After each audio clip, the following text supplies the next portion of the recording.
Paul, all over in the first half. You must be happy with the final result. Yeah, happy with the final result, and we asked the lads to start well, and I don't think it was 33 seconds I had it as. Great start for us, and as you said, we sort of piled on the pressure, and for 40 minutes of the first half we were very happy with the performance. Last 5 minutes of it we took us foot off the gas slightly, and then second half we asked them to push on at half time and never really did that. It was a difficult pitch, and I think we got the wind against us slightly and the slope, but still expect better second half. But overall we have to be happy with the 3 points. And always inevitable that after a first half like that, players are inevitably going to sort of rest on the laurels a little bit and try and conserve a bit of energy. Well, we stressed that we didn't want that, but it certainly looked that way. We didn't really get near to anyone. They had more of the play, and Dan's, I think, made 1 or 2 saves, but nothing too dramatic.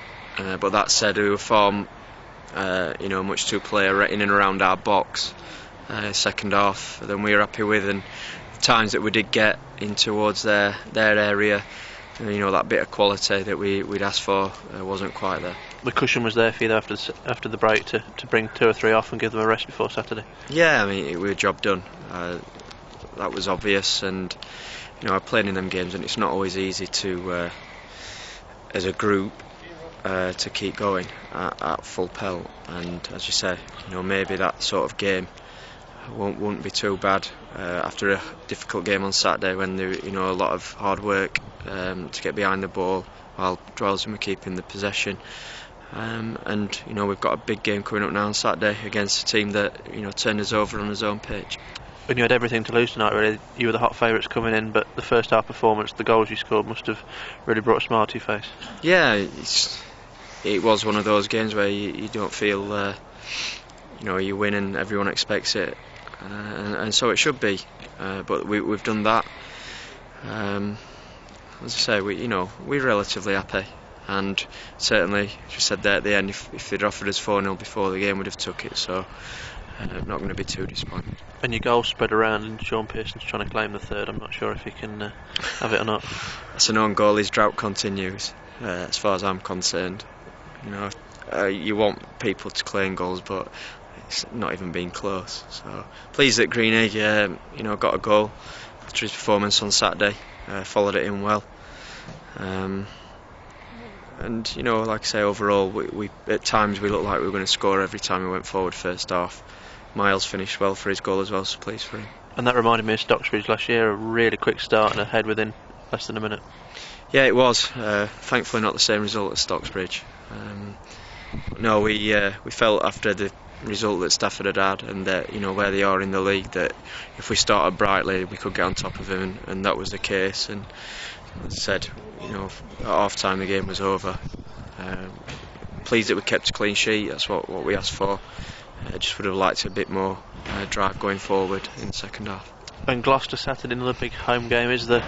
I'm sure you say there won't, but is there more to it? They humbled you at home in the FA Trophy. I just said there, we played twice against them and haven't performed yet.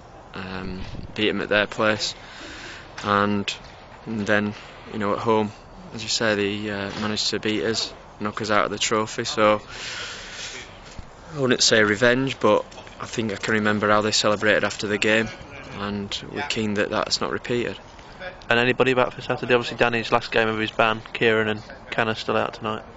Yeah, I think we'll be as we are. As you say, Kieran and Lee have done a little bit of work, and I think they're feeling not too bad, but I can't see him really being in contention for Saturday. And presumably when you defend in touch wood as you have done the last 2 or 3 games, you're in no rush to rush them back and probably aggravate an old injury. No, we want them right. We've got Daz on the bench, and obviously Robbo's missed out the last couple of games, but ultimately their loans are sort of coming towards an end, and we want players back fit. Otherwise that gives us a bit of a headache in that area. And does the fitness of Lee and Kieran perhaps depend, or does the futures of Darren and Mark probably depend on the other two's fitness? Yeah, quite possibly. We've you've seen it, we brought in quite a few lads on loan now, and it's not a bottomless pit, so we have to look at the books, and the chairman was good enough to let us bring players in while we were struggling, but if we are looking a bit healthier, then that changes.